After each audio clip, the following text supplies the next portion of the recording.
Hello everyone and welcome to Cinderful Gaming. I hope you're all doing well, I hope you're all staying safe, and most of all, I hope you're all fighting that war against the Grey. Today we have another start collecting video for you about Warhammer Age of Sigmar Warcry. And today we're going to be looking at starting a collection and a force of Iron Golems. Iron Golems are one of the Chaos Warbands that came out in the initial launch of Warhammer Age of Sigmar Warcry. They are Chaos as mentioned, and they are just one of the different cultist variations you can play throughout the game, and they're the ones that specialize coming from the realm of metal. You have a bunch of these different cultists that come from a whole host of different realms across the mortal realms, but the Iron Golems are the realm of Chamon, the realm of metal ones. So let's talk about what we get inside this box set to start with. To start with, you get one Dominar. The Dominar is the character front and center with two hands held high and the giant double-handed iron axe in his hands. He's a pretty combat-orientated character. He's got 20 wounds and 2/5 on his damage with 3 attacks and a strength of 5, which is really nice. Iron Golems are really good for having a pretty high strength value as a base standard. 5 on your hero is pretty darn good. They've also got toughness 4 across the board as well, so this is just something common about all of them. We've then also got a Drill Master. This is the lady with the whip in the center of the picture you can see here. She's got some pretty cool abilities. Her main thing is making your other characters do more. You then got an Ogre Breacher, which you can see the biggest model there is our Ogre. He's an absolute tank with 30 wounds, a toughness of 5 and a strength of 6. This model will absolutely smash aside most other things in the game. He is an absolute unit. We've then got the Signifier as well. Which is the model there with the sort of banner looking thing, which is pretty cool. Which you can also choose to build that signifier there as either the signifier or the prefector, which is an alternate build for the model. On top of that, we then have the Armator, which is a cool little model as well. This is the little Chaos Dwarf you can see there with his 2 axes. And he's got some cool abilities that he can do throughout the game, and you know he's pretty stalwart. He's got a few extra wounds than your regular sort of baseline guys, and does a little bit more damage. He's got a little bit more better a basic troop than the 3 Iron Legionaries, who have a variety of different weapon options you can choose from here. You've got all these different legionaries. They can have a hand weapon and shield for some options. They've got the bolas and hand weapon or dual hand weapon options all available in the box, and you can make a variety of them with this box set. So you've got a decent amount of options to play around with this kit, which is really fun. A lot of these Warcry do have some cool options you can play around with in various options. For this one, the main one you're going to be choosing is either a prefector or a signifier. I do think both of them have some very cool abilities that they can do. The signifier, for instance, is generally going to be a lot more combat orientated, while the pictured here, the prefector is the much more combat orientated one, while the signifier, which you see pictured here, is much more likely to sort of help and buff your other characters around. So it depends what you're trying to get out of this box set. It depends which one of the prefector or the signifier you're going to build. So with this warband, this is one of the ones where I reckon getting a second box, you're actually going to get a lot of versatility out of. So for starters, the things in this that are really going to give you some extra options is you're going to get more Armators.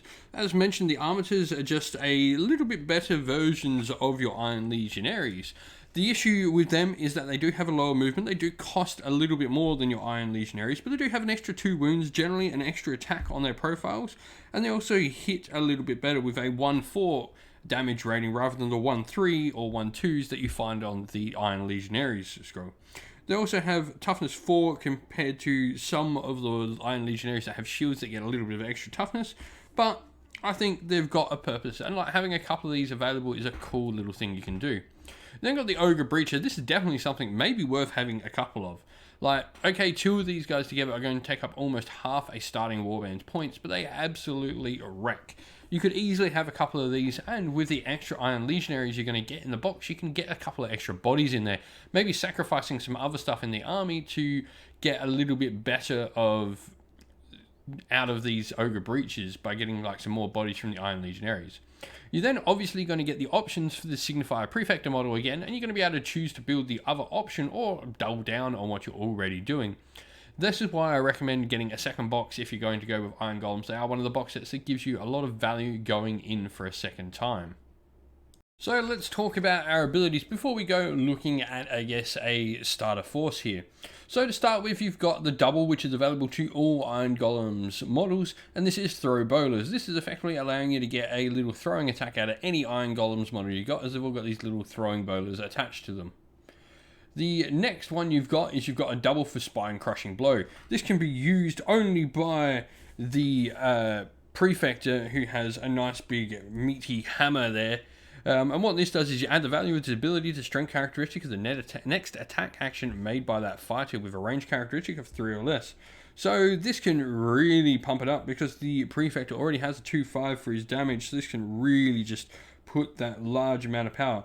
Worth mentioning as well, this can also be put onto your leader, the Dominar, as well. Once again, they've both got 2/5 for their damage, so they can really pack out some power if you get a nice higher double here. Lead with strength is next, and this can only be used by your Dominar, your leader, the only leader option you have available as Iron Golems. And what this does is the fighter can use this ability only if an enemy fighter has been taken down by an attack action. The fighter can make a bonus action to fight or move. So this just allows your fighter to keep on doing what he's doing. You can do some really cool combos with this when you sort of maybe pick on the weakest fighter to make sure you take something down. You know, if it's only got a couple of wounds left, attack that first and then put some damage onto the model you're hoping to put on if they're near each other. Or potentially picking on something weak and then going into something else as well. You then got your first triple, Living Battering Ram, and this can be used by your Ogre Breaches. This is a really cool one, and I think one of the coolest things you get for your Iron Golems. Until the end of the fighter's activation, the next time this fighter finishes a move within an inch of an enemy fighter, pick a visible enemy fighter within an inch of them. Add the number of damage points equal to this fighter or equal to the value of this ability. So if you get a really high triple, you can do a decent amount of damage before you even start hitting with that Ogre Breacher and his nice 4/8 damage. So you've then got the triple Stand Defiant, which can be used by your Signifier, which is your little banner bearer, and you can add some toughness to all your friendly fighters around you, which is pretty cool. Remembering you've got a pretty decent base toughness here of 4 across the board, so this does mean like a lot of your stuff will be 5s and some will even be 6s as well, which is pretty nice. Whirlwind of Death is then the last one you get, and this can be used by the Drill Master. You can allocate a number of damage points to all visible enemy fighters within 3 inches of this fighter, equal to the value. If you get a nice quad 6 and they're surrounded by a lot of enemies, you can do 6 damage to a ton of enemies at once, which is really, really cool.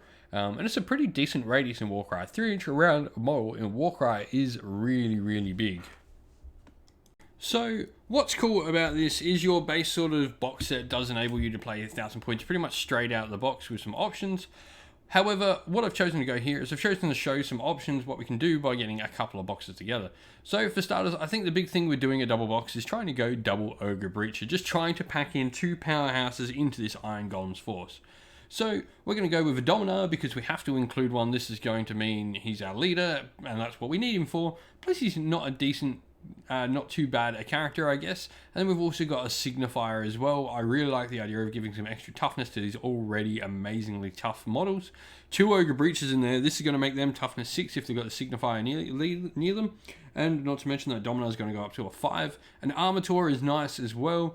And then got an Iron Legionary and an Iron Legionary Bowlers. It should be mentioned that when you see Iron Legionary, this is assuming they have a hand weapon and shield as a standard. The Iron Legionaries with the Bowlers and with Twin Hammers are the ones with their respective names after them. So this is what we've got for like a little starter force here. I think this is pretty fun. Buying a dual box of the 2 kits, you can get like a box with 2 sets and the models in there. I think this is a really cool options that you can play around with. You could always drop, I guess, the Iron Legionaries there and maybe take an Armator. If you're dropping the Signifier down maybe to something else, you can also get in some extra Armators and stuff like that, which you could make some cool conversions from. And with this one, there's no reason to really go and buy a second box. You could easily convert up a cool Ogre Breacher, I guess, for yourself. The new one from Curse City would be a great model to use for it, but like any of the Ogre Man-Eaters, or really any of the Ogres with some extra armor plates slapped on would look pretty cool, I reckon. So you could also do this with a single box and just go buy a single Ogre model would be another way to do this. I think you've got a lot of play with this one, but I'd love to know what people are doing with the Iron Golems and what you think of the Iron Golems in Warcry. Well, we hope you enjoyed the video. Thank you for watching. Please don't forget to like the video and subscribe to the channel. And also, while you're at it, why don't you come join our Discord server? You can chat to me and other members of our fine little community here at Cineful Gaming. You can do so by following the link to our Discord server, which is in the description of the video. Lastly, I'd like to give a shout out to everyone who helps support the channel financially via Patreon and YouTube members. Thank you to our Patreon supporters Christian Weir, James Soren, Chaos Spawn, AJC, Kenny Lowell, Alder and Shot First, James Crowder, Andrew Bowen, Nathan Fee, Tim Newman and The Rising Ape. And thank you to our YouTube members Green Roots Gaming and Fire Titan. Thank you all for supporting the channel, and if you'd like to help support the channel like these fine people do, you can do so by clicking one of the links down to either our Patreon or our YouTube members in the description of the video as well. Thank you all for watching, everyone, though. Stay safe, stay well, and most of all, keep fighting that war against the Grey. Ciao for now.